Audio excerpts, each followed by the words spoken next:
Hello guys, সবাইকে good morning, সুপ্রভাত, শুভ সকাল। তোমরা সবাই কেমন আছো? আশা করি ভালো আছো। আমিও ভালো আছি, কিন্তু সর্দিটা ভালো হয়নি। আর এই যে মা ছেলে টিফিনে বসে পড়েছি। মেয়েটা খাবে না, মেয়েটা আজকে ঘুরতে গেল, ওয়াটার পার্কে গেল, বুঝতে পারছো। এখন আমরা মা ছেলে খাওয়া আজকে, ওরা ঘুরতে আসতে কি আছে, মা ছেলে খাবো। দেখো ডিম পাউরুটি টোস্ট নিয়ে বসে পড়েছি, বুঝতে পারছো। ডিম পাউরুটি টোস্ট আছে, এটা আমার আছে, এটা আমার ছেলের আছে। কে কে খাবে তো চলে এসো। খেয়ে যেতে বললাম, খেলো না, তাড়াহুড়োতে ছুটলো, একটু বিচুর জল খেয়ে, বুঝতে পারছো তো। ওদের খাওয়ার টাইম নেই, এত ব্যস্ত। আমার বাবা বসে পড়েছে, খাচ্ছি এখন। তোমরা কে কি নাস্তা করেছো অবশ্যই কমেন্ট করে বলবে, ঠিক আছে।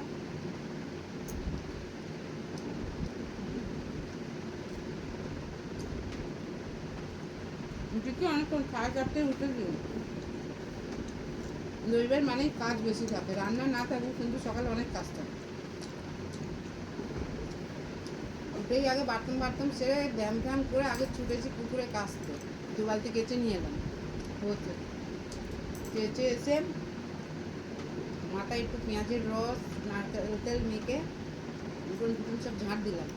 ঘর উঠোন টুটুন ঝাঁট দিয়ে 3টে ঘর মুছলাম, বাসন মাজলাম, মেজে তারপরে নর্দমা ফর্দমা দুধ সব পরিষ্কার করতে গেছে। পিছনে আনাজ কানা 1 সপ্তাহ যদি না পরিষ্কার করি এত ঘাস হয়ে যাবে তোমার এই, আর বড় বড় নখ তো এগুলো সব ব্যথা হয়ে গেছে, বুঝতে পারছো। মানে এত ঘাস হয়ে যায়। আর ওই পাশে ওদের গাছগুলো আছে, এত সেই পেয়ারাগুলো মানে খেতে মানে বাজে, খায় না বাজে পেয়ারা, খালি সেই মানে কী বলবো, একদম সেই নোংরার মতন লাগে, পুরো হলুদ হলুদ হয়ে পুরো তাপাস, ভীষণ ঘৃণা লাগে সত্যি কথা।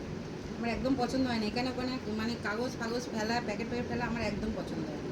আমি একটা কাগজ ফাগজ কোনো দিন ফেলি না, ওই জন্য সব সময় গুছিয়ে রেখে দিই। পাশে একজন ননদ আছে, ও উনুন জ্বালে, ওকে দিয়ে দিই জিনিসটা পুরো। আর এখানে ওখানে প্যাকেট কাগজ ফেললে কি বাজে লাগে, ওসব জিনিস তো মানে গলবেও না, বাজে দেখতে লাগে, ঠিক কি না বলো। মিষ্টি মিষ্টি দাদাভাই দিদিভাই বন্ধু বান্ধবরা, আমার যত ঘাম খালি মুখে, খালি মুখে এত ঘাম দেবে মুখে, তার যে বলার নেই। তারপর চান টান করে পুজো পাঠ দিয়ে, আর ওই ছেলেকে বললাম একটু টক দই এনে দেয়, মাংস দিয়ে একটু টক দইটা দিলে বেশ ভালো লাগে খেতে, বুঝতে পারছো তো। জিনিসটাও বেশ, ছেলে বলছে কী মাংস হচ্ছে বলে দাও, সে মাটন করবো, এই জন্য বলে দিচ্ছে, বুঝতে পারছো। কী মাংস হচ্ছে বলে দাও, বুঝতে পারছো।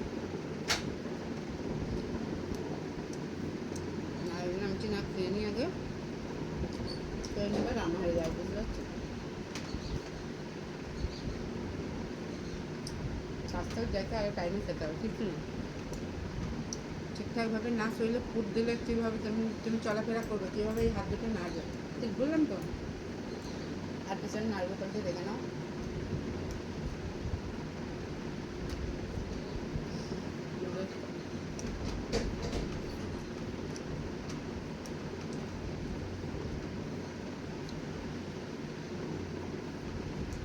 খেতে গেছি বল, আমার ছেলে মেয়ে সস ছাড়া কোনো জিনিস খেতে পারে, কী ভালো লাগে খেতে হবে,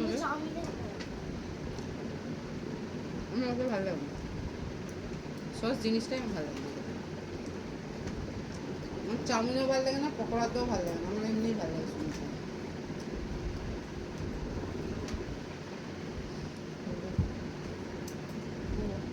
ফিস্টের সসটা বেটে চলে যাবে। ঠিক আছে, চলো কে কি নাস্তা হচ্ছে অবশ্যই কমেন্ট করে বলো, ঠিক আছে। রবিবার মানে সবারই একটু স্পেশাল খেতে ইচ্ছা করে, সারা সপ্তাহে যাই হোক, ঠিক বললাম তো। এটা খাওয়া একটু ছুটে ছুটে চলে যেত, বুঝতে পারছো।